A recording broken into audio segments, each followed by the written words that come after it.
Good morning everyone. मानव और पर्यावरण के संबंधों से संबंधित जो विचारधाराएं हैं उनके बारे में हम बात कर रहे थे पिछले लेक्चर्स में अपने, और उसमें हमने निश्चयवादी और संभववादी विचारधारा के बारे में बात करी थी। आज हम मानव और वातावरण के संबंधों से संबंधित जो अंतिम विचारधारा है, नवनिश्चयवादी विचारधारा, उसके बारे में बात करेंगे। नवनिश्चयवादी विचारधारा जो है ये न्यू डिटर्मिनिज्म कहलाती है, और नियतिवादी विचारधारा और संभववादी विचारधारा जो है वो दोनों अतिशयोक्तिपूर्ण थी। इसीलिए भूगोलवेताओं ने एक मध्यम मार्ग को अपनाना उचित समझा, और नवनिश्चयवाद जो है वो एक मध्यम मार्ग के रूप में अस्तित्व में आई मानव और पर्यावरण के संबंधों से संबंधित विचारधाराओं में। नवनिश्चयवाद को ग्रिफिथ टेलर जो भूगोलवेता हुए हैं उन्होंने रुको और जाओ निश्चयवाद यानी स्टॉप एंड गो डिटर्मिनिज्म भी कहा है। इसमें प्राकृतिक और मानवीय वातावरण के संबंधों को समझने में निश्चयवादी और संभववाद दोनों असफल रहे। वास्तव में प्रकृति का मनुष्य पर पूर्ण नियंत्रण नहीं है, और ना ही मनुष्य ही प्रकृति का विजेता। दोनों ही एक दूसरे से क्रियात्मक संबंध रखते हैं। प्रकृति और मानव दोनों का एक दूसरे के साथ परस्पर क्रियाशील संबंध है, क्रियात्मक संबंध है। मानव उन्नति हेतु आवश्यक है कि वह प्रकृति का सहयोग प्राप्त करे, न कि उसकी अवहेलना करे। और इसीलिए वर्तमान में एक नई विचारधारा का जन्म हुआ जिसे नवनिश्चयवाद या रुको और जाओ निश्चयवाद कहा गया। नवनिश्चयवाद में निश्चयवाद और संभववाद दोनों विचारधाराओं का समन्वय किया गया, या यूँ कह सकते हैं कि यह विचारधारा निश्चयवाद और संभववादी दोनों विचारधाराओं के बीच का मध्य मार्ग है। मनुष्य प्रकृति की अवहेलना न करे तथा उसका सहयोग प्राप्त करे, क्योंकि मानव क्रिया एवं जीवन पर प्राकृतिक तत्वों का प्रभाव कमोबेश मात्रा में निश्चित रूप से पड़ता है। इस विचारधारा को नव पर्यावरणवाद भी कहते हैं। नवनिश्चयवादी विचारक मध्यम मार्ग का अनुसरण करते हैं, क्योंकि निश्चयवाद और संभववाद दोनों ही विचारधाराएं अतिशयोक्तिपूर्ण हैं और इसलिए वास्तविकता से परे हैं। अब हम देखते हैं कि नवनिश्चयवाद विचारधारा का विकास कैसे हुआ।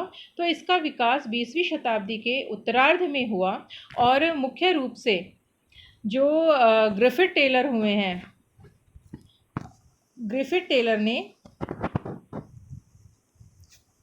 ग्रिफिथ टेलर ने नव निश्चयवाद विचारधारा जो है उसको रखा, और ग्रिफिथ टेलर को नवनिश्चयवादी विचारधारा का प्रवर्तक माना जाता है। उन्होंने अपनी बुक ज्योग्राफी इन 20th सेंचुरी में निश्चयवादी विचारधारा दी, और इस विचारधारा के प्रवर्तक मुख्य रूप से अमेरिकी और ब्रिटिश और रूसी भूगोलवेता हुए हैं। उन्होंने इस विचारधारा के पक्ष में अपने विचार दिए हैं। ग्रिफिथ टेलर जो है इन्होंने इस विचारधारा को रुको और जाओ नियतिवाद भी कहा है, स्टॉप एंड गो डिटर्मिनिज्म। नवनिश्चयवादी विचारधारा जो है इसके लिए विभिन्न भूगोलवेताओं ने विभिन्न नामों का प्रयोग किया है। जैसा कि ग्रिफिथ टेलर ने इसे रुको और जाओ नियतिवाद कहा है, वैसे ही OHK स्पेट ने इस विचारधारा को प्रसंभाव्यवाद कहा है, जबकि वुलरिज ने इसे वैज्ञानिक निश्चयवाद कहा है, क्योंकि यह विचारधारा वैज्ञानिक दृष्टिकोण पर आधारित है। डॉक्टर टैथम जो हुए हैं उन्होंने नवनिश्चयवाद को क्रियात्मक संभववाद और व्यवहारिक संभववाद की संज्ञा दी है। अब हम बात करते हैं कि विभिन्न भूगोलवेताओं का नवनिश्चयवादी विचारधारा के क्षेत्र में जो योगदान रहा है उसके बारे में। सबसे पहले हम चर्चा करते हैं ग्रिफिथ टेलर की।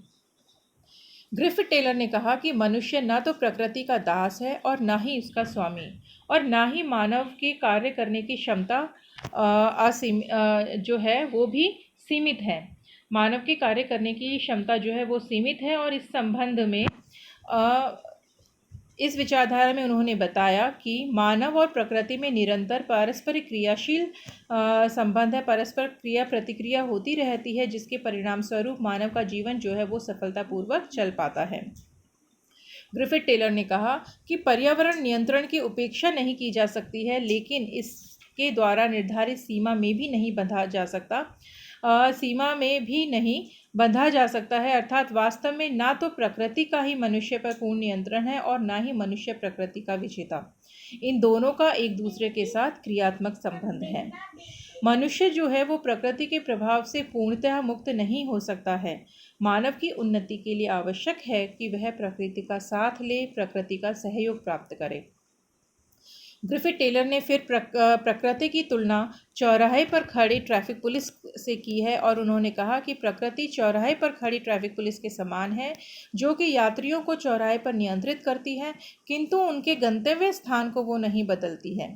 चौराहे पर पहुंचकर यात्री अपने दाएं बाएं देखकर और अपनी सूझबूझ से आगे बढ़ता है, जबकि हो सकता है उसे कुछ क्षण के लिए वहां पर ठहरना भी पड़ जाए। जिस प्रकार यात्री को अपनी भलाई हेतु यातायात के नियमों का पालन करना उपयोगी होता है, ठीक उसी प्रकार मनुष्य को भी प्राकृतिक नियमों को ध्यान में रखकर कार्य करना चाहिए, अन्यथा दुर्घटना का वह शिकार हो सकता है। इसी लिए ग्रिफिथ टेलर ने नवनिश्चयवादी विचारधारा को रुको और जाओ नियतिवाद या स्टॉप एंड गो डिटर्मिनिज्म भी कहा है। ग्रिफिथ टेलर ने इस बात पर बल दिया कि मानव जीवन पर पर्यावरण के नियंत्रण की पूर्णतः उपेक्षा नहीं की जा सकती है, इसमें कमी या संशोधन किया जा सकता है। जैसे उन्होंने कहा कि उदाहरण देते हुए उन्होंने समझाया कि कनाडा और साइबेरिया के जो टुंड्रा प्रदेश है, सहारा का जो मरुस्थलीय प्रदेश है, अंटार्कटिका के हिमाच्छादित महाद्वीप हैं, वहाँ पर मनुष्य को कुछ हद तक प्रकृति की दासता स्वीकार करनी पड़ती है। यद्यपि प्रकृति का मनुष्य पर पूर्ण नियंत्रण नहीं है, फिर भी प्रभाव अवश्य पड़ता है और मानव प्रकृति की सीमाओं के अंदर ही प्रौद्योगिकी द्वारा अपना आर्थिक और सांस्कृतिक विकास करता है, उन्नति करता है। इसके बाद जॉर्ज स्टैथम जो हुए हैं वो कनाडियन भूगोलवेता हैं और उन्होंने नवनिश्चयवाद को व्यवहारिक संभववाद और क्रियात्मक संभववाद की संज्ञा दी और उन्होंने कहा कि वास्तव में प्रकृति मनुष्य के सम्मुख अनेक योजनाएं प्रस्तुत करती है, जिसमें मनुष्य को चयन करने की स्वतंत्रता होती है। मानव भूगोल का परम उद्देश्य प्रकृति पर विजय प्राप्त करना अथवा उसकी अधीनता स्वीकार करना नहीं है, बल्कि प्रकृति के साथ सहयोग प्राप्त करना होना चाहिए, ऐसा जॉर्ज स्टैथम का कहना है। इसके बाद OH के स्पेट जो हुए हैं उनके अनुसार ये जो विचारधारा है नवनिश्चयवादी, इसमें मध्यम मार्ग को अपनाया गया है, जो संभववाद सिद्धांत का रूपांतरण है और वातावरण के साथ मानव के संबंधों में प्रत्येक जगह संभावनाएं मौजूद रहती हैं। उन संभावनाओं में भी कुछ संभावनाएं जो हैं वो अन्य संभावनाओं की अपेक्षा अधिक संभाव्य होती हैं। इन्होंने नवनिश्चयवाद को प्रसंभाव्यवाद की संज्ञा दी है और प्रसंभाव्यवाद जो है वो निश्चयवाद और संभववाद के मध्य की समन्वय स्थिति है। वूलरिच जो हुए हैं उन्होंने कहा कि मनुष्य को अपनी बुद्धि व कार्य क्षमता के अनुसार वैज्ञानिक ढंग से वातावरण के अनुकूल कार्य करना पड़ता है। कार्ल सावर के विचारों की बात करें तो ये अमेरिकी भूगोलवेता हैं जिन्होंने संशोधित नियतिवाद दृष्टिकोण अपनाया, जो मनुष्य और प्रकृति के मध्य समायोजन की आवश्यकता पर बल देता है। मनुष्य को प्राकृतिक पर्यावरण के अनुकूल अपने को कुछ हद तक बदल कर और उस समय उसके साथ ही उसमें आवश्यक परिवर्तन करके उससे समायोजन करना चाहिए। प्राचीन नियतिवादी विचारधारा जो है वो अनुकूलन पर अधिक जोर देती थी, जबकि नवनियतिवादी विचारधारा जो है ये समायोजन पर अधिक बल देती है।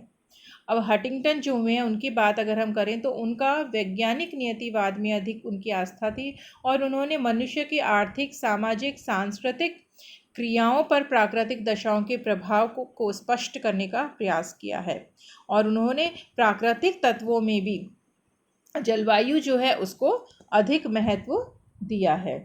अब हम निष्कर्ष रूप में हम कह सकते हैं कि ये जो विचारधारा है नवनिश्चयवादी, इसके समर्थक अधिकांशतः नरमपंथी विद्वान थे जो निश्चयवाद और संभववाद के कट्टर समर्थकों की विचारधारा से पूर्णतः असहमत थे और उन्होंने निश्चयवादी और संभववादी दोनों विचारधाराओं के बीच का मार्ग अपनाया, मध्य मार्ग अपनाया और उन्होंने कहा कि मनुष्य जो है उसे प्रकृति की वो ना तो पूर्णतः अवहेलना कर सकता है और ना ही वो प्रकृति का दास है, उसके अनुसार पूर्णतः कार्य कर सकता है।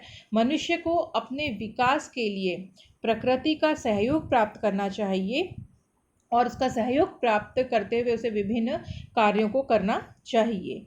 इस प्रकार नवनिश्चयवादी विचारधारा जो है, ये टॉपिक हमारा पूरा होता है और इसके साथ हमारे मानव और पर्यावरण के संबंधों से संबंधित जो विचारधाराएं हैं, नियतिवादी, संभववादी और नवनियतिवादी जो है, ये तीनों हमारा टॉपिक पूरा होता है इसके साथ ये वाला।